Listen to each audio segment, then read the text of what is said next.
పుత్ర పవిత్రాత్మ నామమున ఆమేన్. ప్రియమైన సహోదరి సహోదరులారా, ఈరోజు జనవరి నెల 13వ తారీఖు 2025 పున్నమి. ఈ సంవత్సరము మొదటి ప్రార్థన చేయబోతున్నాము కలిసి.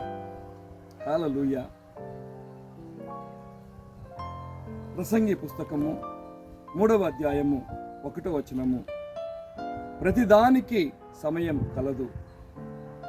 ఏ సమయంలో దేవుడు మన జీవితంలో ఒక అద్భుతం చేయాలి, ఒక ఆశ్చర్యకరమైన కార్యాలు చేయాలని మనిషి నిర్ణయించే సమయము వ్యర్థము.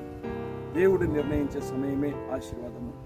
ఆ సమయం వరకు మనిషి, ఒక వ్యక్తి, ఒక భక్తుడు కాసుకొని ఉండాలి. హల్లెలూయా. ఒక భక్తుడు దేవుడి దగ్గర ప్రార్థన చేస్తున్నాడు, నేను ధనవంతుడు అవ్వాలి యేసయ్యా, నన్ను ఆశీర్వదించు, దండిగా నాకు వజ్రాలు ఇవ్వు అన్నాడు.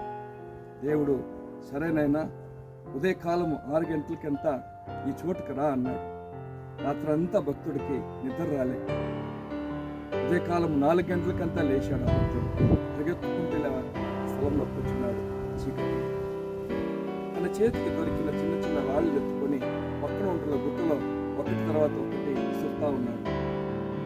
సూర్యకిరణాలు సరిగ్గా 6 గంటలకి సూర్యుడు బయటకు వచ్చాడు.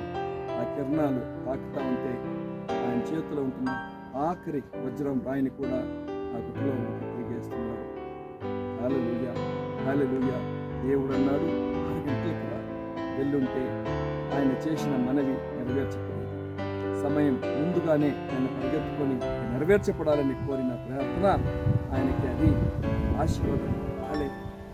ప్రియమైన సహోదరి సహోదరులారా, ప్రార్థన చేసి ఎన్నో రోజులు కాసుకొని ఉన్నారా?